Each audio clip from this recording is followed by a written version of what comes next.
Assalamualaikum warahmatullahi wabarakatuh. InsyaAllah kita... Ustaz dah cabut kuliah. Ya pula. Dia keluar. Ya. Tak adalah, buka pun okey juga. Nampak ganas sikit. Allah. Orang lain sibuk masalah tak gunting rambut dalam bulan PKP ni kan. Tapi entah nampak macam bersih. Bersihlah. PKP adalah rahmat. Okey, kita nak minta sahabat-sahabat untuk share ramai-ramai, sharekan live malam ini sebab malam ni kita tak live lama, kita seperti biasa kita live 30 minit je. So malam ni kita nak bincang pasal punca penceraian, pasangan bercerai ni, adakah emosi versus sihir sebenarnya, sihir versus emosi. Mana satu punca utama? Jadi kita nak bincang malam ni. Jadi sebelum tu semua yang dengar, yang tengok ni sound clear tak? Suara jelas tak? Semua okey kan? Boleh beritahu daripada mana yang menonton? Kita tengok ada Saya daripada rumah. Bravo, Mak Azuhilmi pun ada ni. Good job guys. Masya-Allah. Sahabat kita orang kuat ni. Abang Amy tu. Abang Amy ada ni. Abang. Okey, tolong share. Saya pun sharekan sebanyak mungkin. Share lah ke grup-grup mana, sebab bukan apa dapat orang kata apa, dapat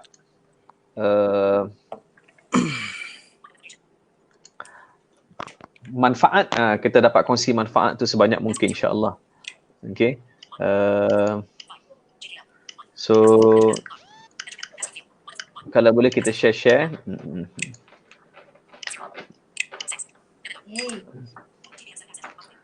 Buat apa kat belakang? Tengok dia pun nak share, tengok. Itulah. Kena bagi dia cakap sikit lah. Tak, kita akan bincang ni. Kena bagi live dia juga So topik kita ini dia. Punca pasangan bercerai, sihir atau versus emosi. Mana satu yang sebenarnya yang sangat mempengaruhi. Okey. Pakat share dulu. Sementara itu saya pun nak share di sekejap saya nak share di saya punya page.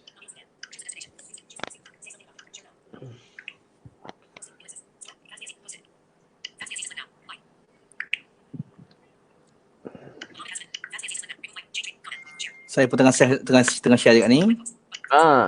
Share. Kita share dulu supaya kita boleh buat perbincangan yang menarik ni, so kita banyak dapat manfaat daripada perbincangan ni, biar ramai orang boleh manfaat lah. Okay. So baiklah. Sekejap.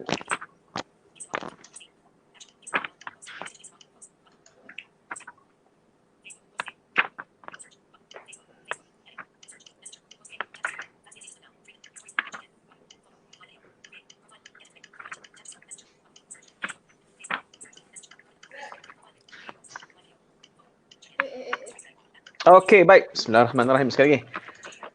Okey, kita boleh mulalah kot. Nabil boleh? Taufik boleh? Semua okey? Boleh. InsyaAllah. Boleh mula. Okey, baik. Terima kasih kepada semua yang sertai kita, yang join kita punya live pada malam ini. Terima kasih banyak. Okey. So malam ni kita nak bincang mengenai dengan isu ini, punca pasangan bercerai. Sebab kalau kita tengok kes statistik memang banyak lah.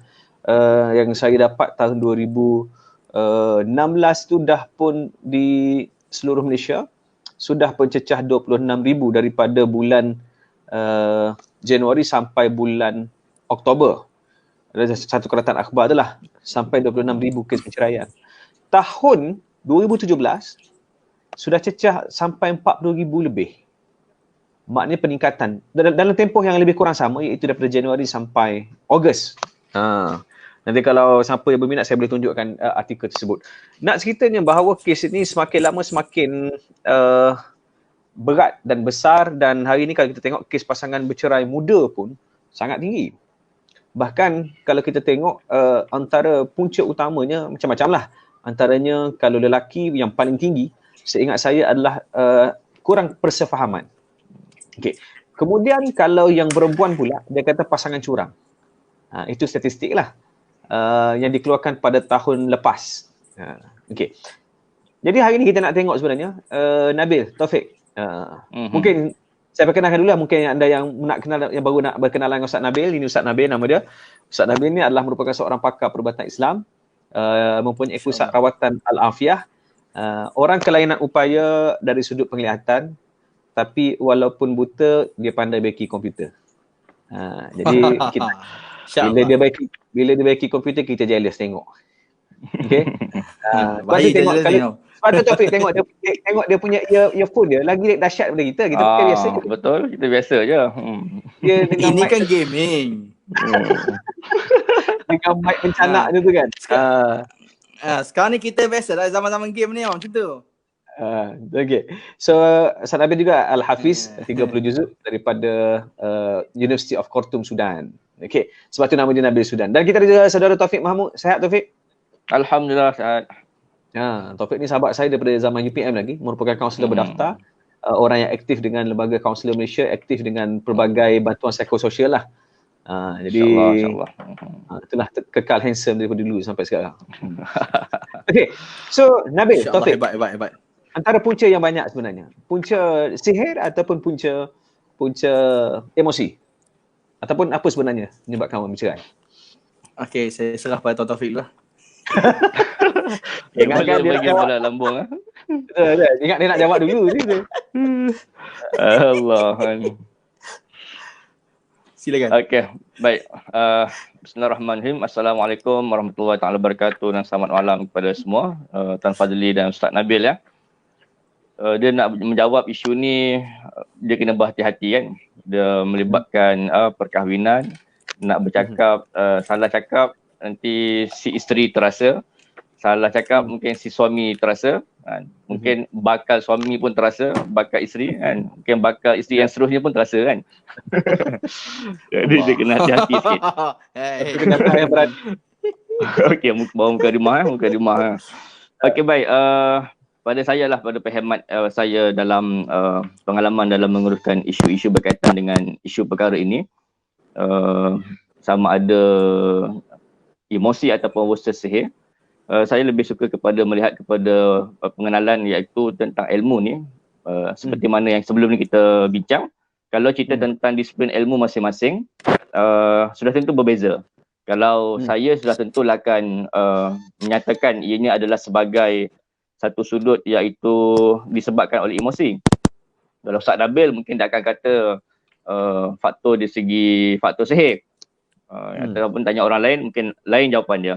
Okey, tapi saya lebih suka melihat kepada isu ni, kepada bersifat ilmu ni pada saya bersifat komprehensif.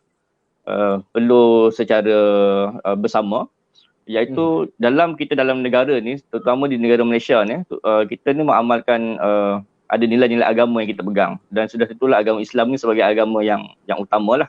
Pegangan majoritinya umat Islam berpegang kepada Islam tu tadi. Jadi bila kita percaya pada Islam, dalam Al-Quran itulah nyatakan, saya ingat dalam surah Al-Baqarah, mungkin Ustaz Nabil hafaz surah, memang ada dalam ayat Quran tu, memang tugas syaitan tu adalah untuk memisahkan hubungan manusia ni kan. Memangnya sifat iblis tu untuk memisahkan manusia. Jadi nak tanya, kita tak boleh lari daripada Al-Quran itu kan. Maksudnya memang ada unsur sihir tu berlaku. Dan kita juga tidak nafikan dalam ilmu bidang psikologi dan sains, ataupun dalam ilmu kaunseling, menyatakan bahawa yang tadilah macam Tuan Fazli bagi tahu, ada yang disebabkan oleh kecurangan, boleh disebabkan oleh apa tadi yang kedua, curang dengan apa tadi, tak faham tadi kan. So bila tak faham tu, jadi itu adalah isu-isu yang berkaitan dengan emosi lah, emosi ataupun personality. Jadi nak kata mana adakah disebabkan sihir ataupun disebabkan oleh emosi, maka kedua-duanya ada sumbangan yang tersendiri. Dua-dua tu boleh menyumbang kepada konflik suami isteri itu, menyebabkan perceraian itu berlaku. Itu daripada saya lah untuk permulaan. Pengalaman Nabil sendiri lah, sebab bila banyak duk buat perubatan Islam ni, maknanya kes rumah tangga ni memang banyak tak faktor gangguan ni sebenarnya, berdasarkan pengalaman lah. Okey, berdasarkan pengalaman saya, bismillahirrahmanirrahim lah. Okey, bismillahirrahmanirrahim. Jadi berdasarkan pengalaman saya, kalau ikutnya terlalu, benda ni complicated sebenarnya. Complicated sikit. Okey, complicated. Lepas kadang-kadang bila datang kita ni, majoriti kaum Hawa lah. Oh, majoriti kaum Hawa. kahwin yang akan datang dulu daripada kaum lelaki. Kaum lelaki ada tapi mungkin kaum Adam lambat sikit. Dia rasa dia boleh settle. Kan?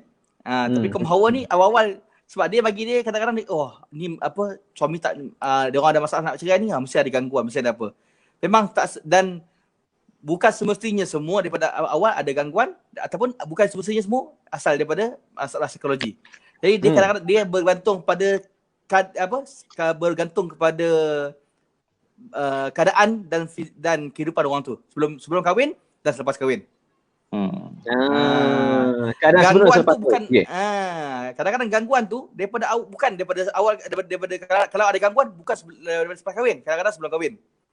Dan kadang-kadang juga sebelum kahwin pun ada masalah psikologi juga. Jadi benda-benda tu yang kita akan tengok daripada awal. Bagi saya benda tu memang agak complicated lah kalau kita nak cerita gangguan.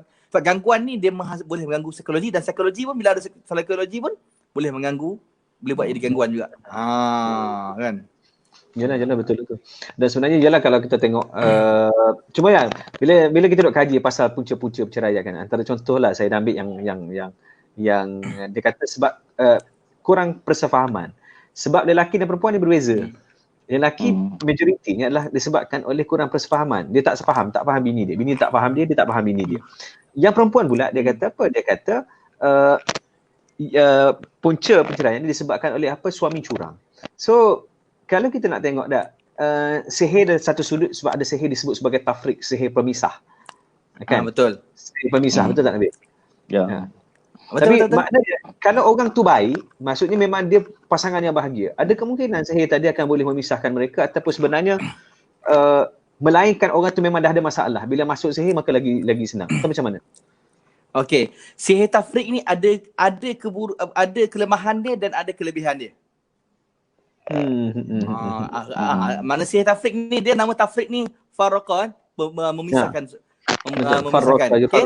Jadi ifariqu farraqa wa ma yufarriqa min ahadin hatta yaqula inna ma nahnu fitnatun fala takfur dalam surah Al-Baqarah. Jadi dia menceritakan tentang kisah keperanan jin untuk memisahkan di antara lelaki dan suami dan isteri lah. Jadi sebenarnya dalam konsep ni bila datangnya sihir tafrik, sihir jin ni dia akan memanaskan keadaan. Jadi panas tak senang duduk Dia akan panas. Bila seorang kata ni dia dengar semua alah kan. Bila seorang ni kata pula dengar benda yang baik pun akan jadi macam-macam. Akan dengar dia rasa buruk, rasa letih, rasa boring. Kan dulu dekat tak boleh. Tapi sihir tafrik ni sebenarnya dia menggunakan satu benda, dia merosakkan kita punya akal kita dan fikiran kita. Sebab tu dalam konsep sihir tafrik ni boleh selain rawatan boleh dikalahkan dengan pertama sekali peranan suami isteri sendiri ataupun daripada communication. Communication. Lain macam kan?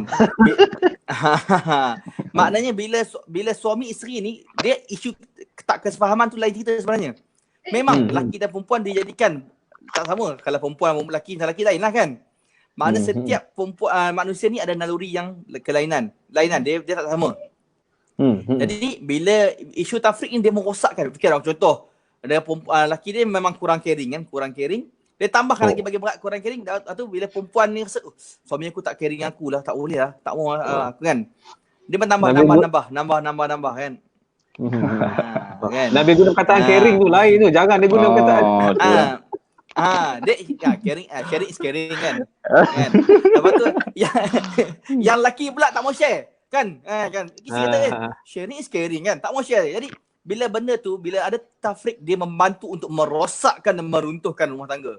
Maknanya asalnya sekarang ni bergantung pada pasangan tu jugalah. Kalau pasangan tu betul-betul sayang, betul-betul kasih, maknanya dia masih lagi boleh berlawan lah, boleh melawan sihir inilah. Betul. Sebab kita punya psikologi yang mengontrol diri kita, yang boleh bantu.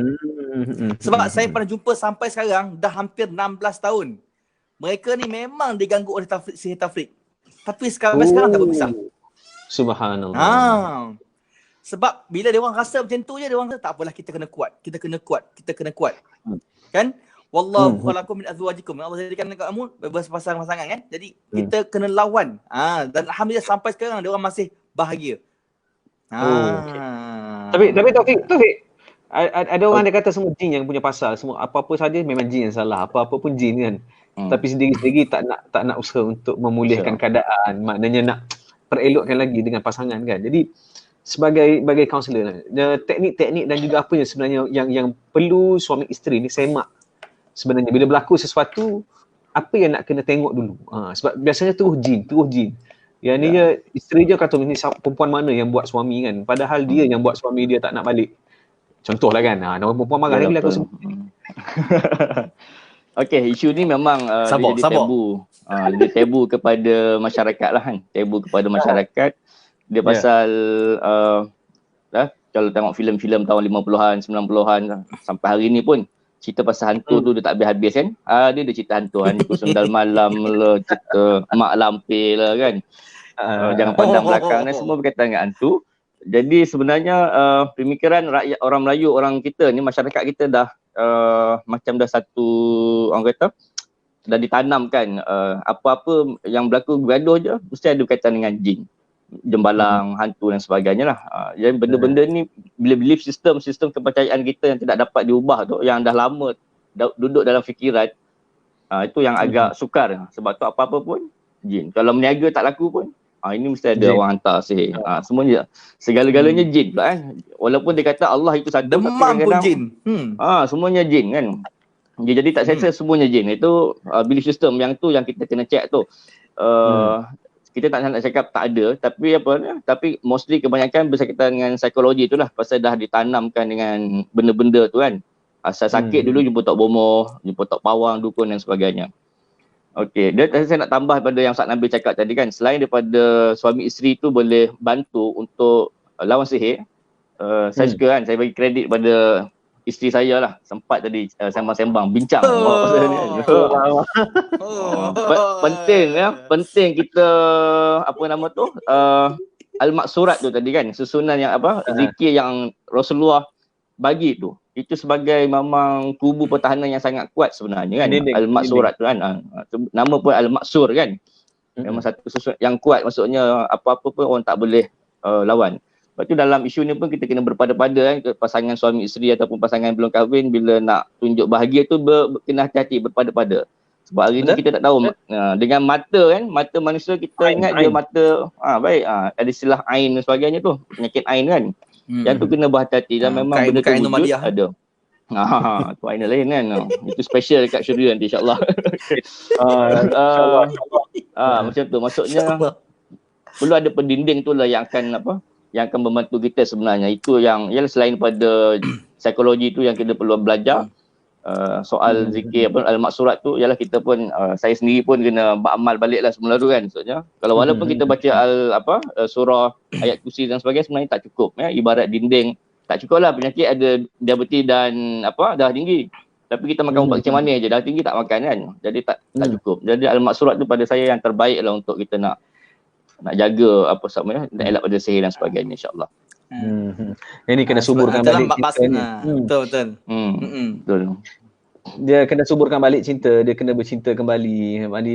Tapi saya tertariklah bila Nabi sebut tu lah, sebab bila kita rasa yalah, kadang-kadang masalah punca pada kita, tapi kita ni cenderung nak cari salah. Kan? Salah siapa? Salah pasangan, salah jin, semua salah.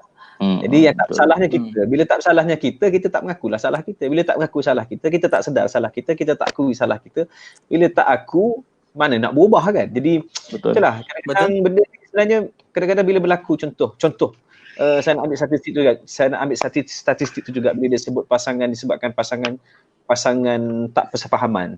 Kadang-kadang bukan sebab tak persefahaman, tapi kita tak nak faham. Kita tak nak ubah, kita tak nak kenal pasangan. Kita tidak cuba untuk memahami pasangan.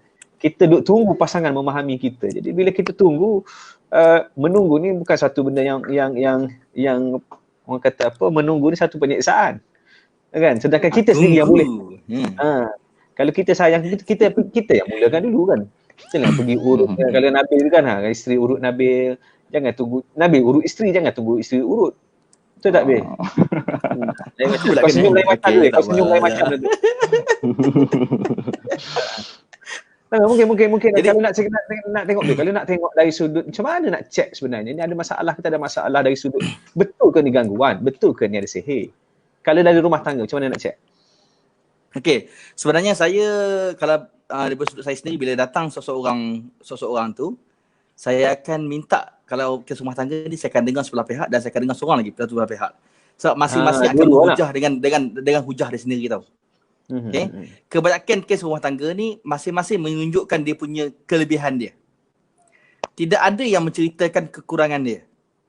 Kenapa dia tak cerita kekurangan dia? Sebab dia tak nak, dia kadang-kadang dia tak akui apa yang dia salah. Sebenarnya kalau kita nak jadi yang terbaik, kita kena kenal diri kita. Kita kena kenal Allah. Maknanya sama macam tu tak? Macam masalah rumah tangga kita. Masalah keluarga. Kita kena tahu. Okey. Kita tahu mungkin suami kita salah. Tapi kita kena tahu apa yang aku dah buat. Apa yang aku kena buat. Kenapa aku kena buat macam ni? Sebab tu suami isteri ni dia banyak orang cakap okey, kau kan kahwin kan janji kahwin terima seadanya. Kan? Jadi terima seadanya tu sampai bila-bila tu itu yang masalahnya sebenarnya. Sebab seadanya sebelum kahwin dengan selepas kahwin lain. Sebelum kahwin dia tak bau. Dia tak bau. Kan bila kahwin dia kentut sebelah, busuknya kan. Hari-hari hiduplah. Kan. Jadi maknanya dia berbeza daripada sudut sebelum kahwin dan lepas kahwin. Dan seadanya tu dia kena ubah perspektif seadanya tu. Kan? Maknanya seadanya kita sama-sama kena meningkat, kena berubah. Kan? Kebanyakan isu dia rasa aku macam tu lah. Kau kena faham lah. Isteri kena faham lah. Aku daripada dulu suka makan roti canai. Jangan masak nasi lemak. Tak suka. Tapi tanda-tanda perubahan tu tidakkah dia berkait juga kalau contoh dia jadi berubah tu disebabkan oleh gangguan sihir? Ada memang. Di antaranya kan memang bila contohlah dia orang ni bahagia. Memang bahagia, tidak ada masalah, tidak ada apa dan bergaduh sikit biasa. Tiba-tiba suami jadi masalah. Jadi contoh tiba-tiba dia rasa dia tak nak duduk di rumah. Dia tak nak makan kat rumah, isteri dia masak tak nak makan, kan? Tiba-tiba. Itu di antaranya tiba-tiba. Dan satu benda je. Kadang-kadang sebab tu kita daripada awal kita akan tengok suami kita ni macam mana atau isteri kita macam mana. Tengoklah hidup dia macam mana, hari dia jumpa siapa. Dia jumpa kita siapa kenal kan. lah, baru tahu perubahan kan. Kita kenal. Baru tahu perubahan. Kadang-kadang orang salah erti sama ada gangguan ataupun ada orang lain. Macam mana nak tahu kan? Itu dia rahsia. PM tepi. Kalau nak tahu tu macam mana? Dari segi contoh, memang pasangan kita ada masalah gangguan emosi, ada masalah gangguan kan. Gangguan dari sudut emosi, maknanya ada masalah tekanan dan sebagainya. Kadang-kadang kita tak perasan benda tu, kita nampak benda tu biasa. Bahkan kalau kita nampak pun mungkin kita kata benda tu normal lah kot, tengah stres. Jadi macam mana? Okey, di peringkat kaunseling, tapi sebelum saya jawab soalan tu saya nak bagi tahu saya mungkin lain daripada penceramah-penceramah yang kat luar tu. Biasanya kalau sebut pasal persefahaman tu tadi, mereka lebih suka kita hendaklah sama-sama makan sama-sama daripada dua jadi satu. Macam-macam ayat tu kan. Jadi pada saya kena balik pada Al-Quran sebab Ustaz Nabil pun ada sebut tadi bahawa tujuan kita duduk kat dunia ni kan Allah kata untuk berkenalan antara satu sama lain kan. Jadi mustahil lelaki boleh bersatu menjadi satu benda kan. No kan. Lelaki selaki, perempuan adalah perempuan. Dia takkan boleh bersatu. Ini jadi pada saya okay. Jadi sudah tentu kalau kita pernah kendali kes-kes rumah tangga, kalau bincang dengan suami isteri mesti dia kata dia tak faham saya, kita mesti bersatu. Pada saya kalau saya darat dia kata memang mustahil untuk jadi satu. Tak, mesti bukan berbeza pandangan, kita perspektif yang berbeza-beza, mustahil. Okey sama. Kalau dapat sama tu syukur alhamdulillah, maksudnya itu bukan sifat bukan sebab bersama, tetapi ada salah seorang yang bertolak ansur. Baru boleh jadi percaya satu tu kan, sebab ada yang tolak ansur. Kalau tak ada tolak ansur takkan boleh jadi satu. Okay, balik pada soalan yang tadi berkaitan dengan macam mana kita nak check. So dalam bangkai ilmu kaunseling kita akan melihat kepada ciri-ciri normal dan ciri-ciri abnormal manusia tu tadi. Kita akan check. Kita boleh sebab orang yang pada saya ada sedikit ilmu sikit, Nabil pun untuk guru jugalah maksudnya, macam mana kita nak kenal pasti orang yang kena sihir. Kita boleh tengok dari segi ciri-ciri abnormal psikologi dia kan. Nanti kita akan tengok rasa sedih tu dah berapa lama. Kemudian ada tak rasa bersalah, rasa terganggu macam mana, ada mimpi buruk ke, ada rasa macam sakit-sakit kena pisau ke dan sebagainya kan. Lepas tu dia suka asingkan Ustaz Taufik diri. tu. Jadi kita akan tengok apa nama tu, mungkin ciri-ciri tu adalah ciri kemurungan. Kita akan tengok ciri kemurungan. Dan kalaulah kita tengok jumpa dengan psikiatris pun tak dapat nak kenal pasti. Maksudnya ada mungkin ada elemen-elemen ataupun orang kata exist penemuan exist 1 2 yang tidak synchronize dengan dalam DSM-5 tu, dalam buku manual tu. Maka kita akan rujuk kepada kita orang yang ilaj lah, yang pandai membuat ruqyah tu lah. Sebab tu kaunselor pun kita ada limitasi. Tak semua kaunselor mempunyai keupayaan komputer dalam bidang ni lah, sihir, jin, saka dan sebagainya lah. Ya, betul. Eloklah kita. Jadi kita refer, kalau saya akan refer lah pada orang yang sepatutnya. Begitu juga dengan isu psikiatris pun. Kalau kaunselor pun kita pun tak boleh nak orang terlalu deep sangat. Apakah kita tak boleh bagi preskripsi ubat kan. Jadi kalau kita nampak simptom, kita just buat laporan, nasihat bagi tahu dekat klien kita untuk jumpalah dengan psikiatris dan yang buat sepatutnya kan. Jadi macam setuju dengan Ustaz Nabil tu sebenarnya. Banyak kita ni kalau berkaitan dengan isu sihir ni terlalu fikiran dia terlalu sangat fikir tentang sihir tu pun dia tak boleh ke mana. Sebab tu kita akan ajarkan klien kita untuk kita divert untuk bagi belief system yang baru, perspektif yang baru. Dan sebenarnya kalau ada orang setengah tu pergilah jalan-jalan melancong dan sebagainya untuk tenang diri. Pada saya itu hanya boleh bantu, tapi dia bukan bersifat akar umbi. Dia bersifat sementara saja. Akar umbinya adalah belief system kepercayaan yang dalam diri tu yang perlu kita ubah, kita cantas pemikiran. Kalau untuk guru kaunseling kita ajar, mencantas pemikiran yang tak betul tu. Kena berhujah lah. Yalah, betul lah. Yalah, sebab kita banyak tumpu kepada usaha-usaha yang bersifat orang kata sementara, yang bersifat betul saat itu, ketika itu saja. Tapi isu asalnya, punca asal dia tak selesai. So bila punca asal, sebab tu sebab tu saya bila orang datang masalah sihir tafrik ni, saya suka check daripada awal. Sebab tu saya akan periksa daripada awal macam mana dia kahwin dulu, apa punca dia, daripada segi saintifik ni apa yang dia jadi. Lepas tu dia tahu tak dia kena sihir. Yang penting dia tahu tak dia kena sihir kalau betul. Kan? Bila dia tahu dia kena sihir, apa yang dia kena buat bila dia kena sihir. Kan? Saya tak minta dia baca Quran 10 waktu, tak ada. Jadi saya kata kita kena balance. Dan apa yang bila suami isteri dah tahu, okey dia terkena sihir, maknanya bila dia kena sihir, kau tak boleh salahkan dia. Maknanya suami tahu isteri kena sihir, suami tak boleh salahkan isteri.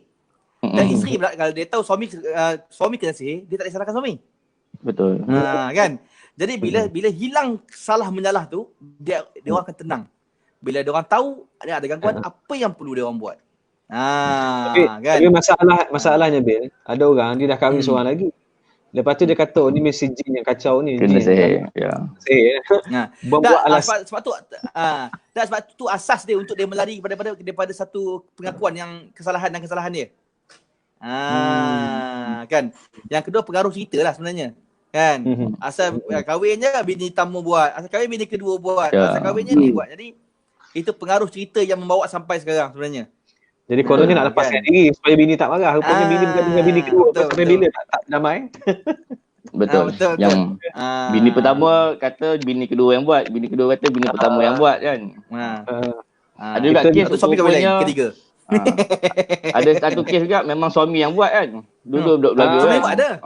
Ada. Untuk dapat dia yang buat dulu. Lain macam ni pakat nampak berpakat cara jawab soalan berdua ni. Actually kita pernah uruskan kes yang sebegini rupa Ustaz Nabil kan. Kita betul. Kita pernah urus. Kan. Pernah urus. Rupanya suami punya angkara kan. Angkara. Bahaya. Dan yang menyebabkan kesian dua-dua tu isteri yang pertama, isteri kedua pun mengalami penderitaan yang berpanjangan kan. Allah. Yang terlalu menderita. Kesian. Emosi dan fizikal lah tu, menderita dua-dua. Nasib baik jumpa Ustaz Nabil lah. Ustaz Nabil penyelamat ni. Dia punya level lain.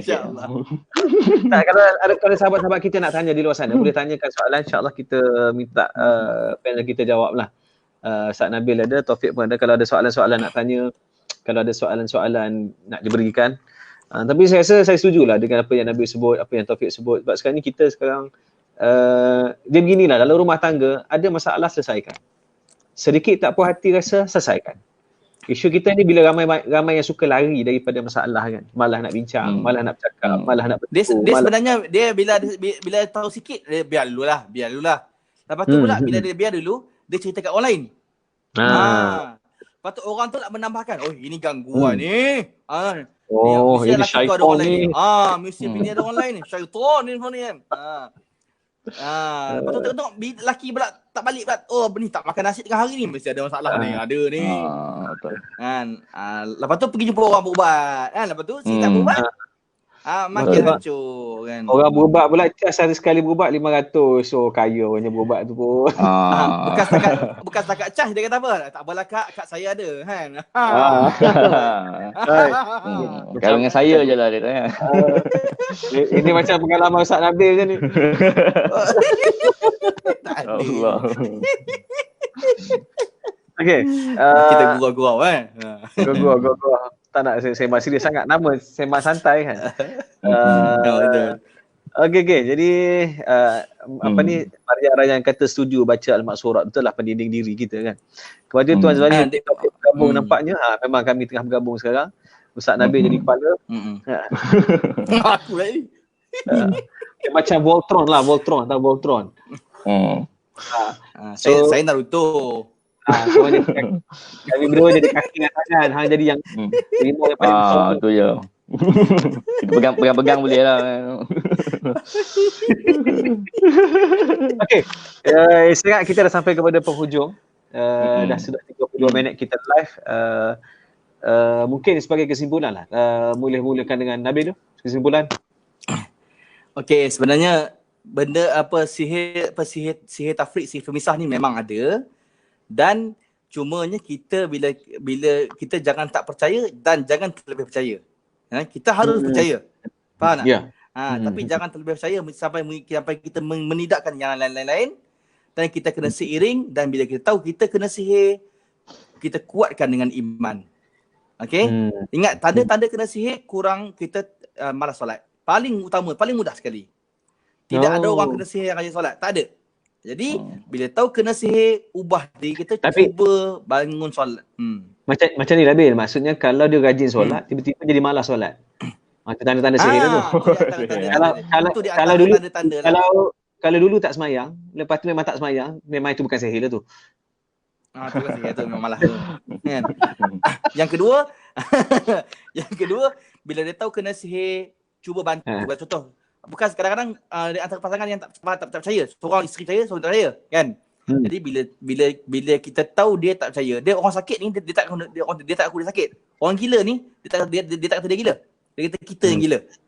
Betul. Jadi harus faham dan cuba pelan-pelan untuk usahakan cara lain. Maknanya tahun ni boleh cuba kaunselor, lepas tu boleh buat cara rawatan, kita tengok insya-Allah. Tak semestinya kena datang dua, kita cek salah satu dulu. Dan kita dengar apa cerita. Dan seorang isteri bila dia tahu suami kena sihir, jangan tarik diri, jangan buat kesimuan, nangis, buat pongen, ngamuk, jangan. Sebab kita tahu suami kena sihir, kita ubah. Kita cuba melembut. InsyaAllah bila sihir tafrik ni, kalau kita lembut, kita bahagiakan, kita lagi lembut, lagi baik, benda tu akan terputus dengan sendiri, insyaAllah. Amin, ya Allah. Dengan sendiri. Amin. Dengan sendiri. Tapi kena usahalah, Maqsurat kena baca, Quran kena baca. Ikhtiarnya macam itulah, maknanya kita cuba teknik-teknik mengikat kasih sayang. Lepas tu dalam masa sama kita bending diri jugalah. Jeling-jeling. Macam tu kan. Okey. Taufik sebagai kesimpulan. Okey, untuk saya untuk kepada baik lelaki ataupun perempuan yang berminat untuk nak berkahwin lah, yang ada niat untuk berkahwin, maka berkahwinlah dengan cara baik. Elaklah diri daripada jumpa tok bomoh, tok dukun dan sebagainya untuk buat sesuatu supaya seseorang itu menyukai kita. Sebab ini yang banyak yang berlaku, dan akhirnya perkahwinan itu tidak bahagia dekat mana pun. Dan dia merosakkan akhirnya kan. Satu masa dia akan rosak juga. Dan kalau dah pernah buat tu pun bertaubatlah kepada Allah. Orang kata lepaskanlah sihir itu tersebut. Dan berusaha lah untuk cari yang kebaikan. Sebab sebenarnya orang yang jumpa Tok Bomoh ni dia ada masalah self-esteem, tak ada keyakinan diri kan. Sebab tu dia terpaksa mengguna orang yang ketiga ataupun pihak yang ketiga, malah yang lebih boleh merosakkan akidah lah. Yang kita kalau berpegang pada Islam, yang sangat merosakkan dan ia merupakan jenayah. Sebab tu dalam dalam mahkamah syariah pun sihir ni wujud dan termasuk dalam jenayah. Dalam jenayah yang boleh merosakkan, mudaratkan orang ramai lah, orang yang kena dan sebagainya. Jadi bila sihir ni memang tak bagus lah. Bila kena memang dapat sihir, so akan ada lah kalau jumpa dukun ni dia cakap orang ni buat, orang ni buat kan. Jadi banyak curiga-curiga, prasangka dan akhirnya masyarakat jadi rosak lah. Jadi jadi tuduhan keluarga belah sana, keluarga belah sini, dan akhirnya merosakkan rumah tangga tu sendiri, semua orang. Porak-peranda dan habis semua terlibat. Itu saja buat daripada saya, insyaAllah. Baik, terima kasih Nabil. Malam kejap. Kita pun nak dengar Tuan Fazli bagi kesimpulan lah sikit kan. Betul. Saya moderator. Sambil kita nak sambung puasa esok ni kan. Betul. Dia sebenarnya dalam rumah tangga ni dia kena ada beberapa benda lah.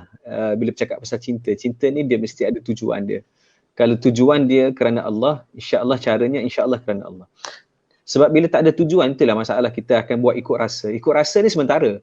Ikut rasa ni dia ada dua. Cinta ni ada dua jenis. Satu naluri, satu fitrah. Naluri ni haiwan ada cinta, ada cinta. Haiwan ada perasaan kasih sayang. Tapi naluri ikut naluri. Naluri ni dia ikut hati, ikut rasa. Betul tak kisah. Tapi bila cinta itu fitrah, bila fitrah dia ada cara dan ada gaya dia. Bila ada cara, apa yang Allah suruh, apa yang Nabi ajar, itu yang kita buat. Jadi berbalik kepada hala tuju rumah tangga lah. Jadi nak letak di mana. Jadi kalau dah terlibat dengan benda-benda tak elok, bertaubat dan kita perbetulkan balik kan. Kadang-kadang buat apa bersama, maknanya dalam satu keluarga tapi masing-masing berbuat dosa. Itu pun satu hal juga kan. So lebih baik kita mohon pada Allah buat istiqarah masing-masing, cari cara yang terbaik. Bahagia ni sebenarnya bukan datang daripada luar, bahagia ni daripada dalam. Bahagia ni anugerah Allah. Jadi kalau taat pada Allah, takkan rasa bahagia. Yang kita rasa adalah serpihan, cebisan bahagia. Jadi itu je lah. Jadi ada masalah selesaikan, urus emosi, urus rumah tangga, insya-Allah. Yang lain tu kita serah pada Allah. Hasilnya kita serah pada Allah. Ikhtiar dan usaha itulah yang kita usahakan. Jadi cukuplah tu. InsyaAllah. Masya-Allah. Oh, tengok power dah tu. Tengok dia kepas kan. Alright. Kita dengar. Kena. Okey. Terima kasih banyak Taufik, terima kasih banyak Nabil. Nanti kita buat lagi. Sama. Insya-Allah. InsyaAllah selamat jamu bulan puasa Ramadan Mubarak insya-Allah. Ramadan Karim. Selamat puasa. Ramadan Karim. InsyaAllah. Dan sebenarnya bila kita buat ni, walaupun mungkin ramai tonton, ramai tak tonton, itu bukan matlamat kita. Yang penting adalah kita bincang benda sikit-sikit macam ni. Tapi orang dapat ilmu, orang dapat knowledge, orang dapat sedikit kesedaran, barulah sama-sama kita ambil ikhtiar. Sebab beza orang tahu dan tak tahu jauh beza. Kan tahu dan tak tahu jauh beza. Jadi untuk menambah. Jadi pada anda yang tengok ni tolong share lah. Share biar orang ramai dapat sedikit sebanyak ilmu knowledge, walaupun sedikit, walaupun banyak, lagi baguslah. InsyaAllah. Okey. So terima kasih banyak Nabil. Siapa nak berubat boleh pergi jumpa Ustaz Nabil, cari je Facebook Nabil Sudan. Siapa nak dapat sesi kaunseling boleh juga jumpa saudara Taufik. Sama-sama. InsyaAllah. Siapa nak pergi nak pergi seminar bijak emosi, cari Tuan Fazli Asri. Fazli. Jangan marah. Jangan marah. Okey, sebagai terakhir bersama dengan bulan Ramadan ni, saya nak kongsikan tentang satu tips lah. Jadi kadang-kadang bila kita dengar orang sebut Ramadan Karim, so sahabat-sahabat biasanya dalam sunnah Nabi ni, apa yang Nabi jawab, apa yang sahabat-sahabat jawab, Allahu Akram. Kalau sebut Ramadan Karim, Allahu Akram. Ramadan Karim, Ramadan yang mulia. Tapi bila kita jawab Allahu Akram, Allah lah yang paling mulia. Jadi insya-Allah. So terima kasih banyak. Wabillahi taufiq. Assalamualaikum warahmatullahi wabarakatuh. Assalamualaikum. Jangan end live lagi.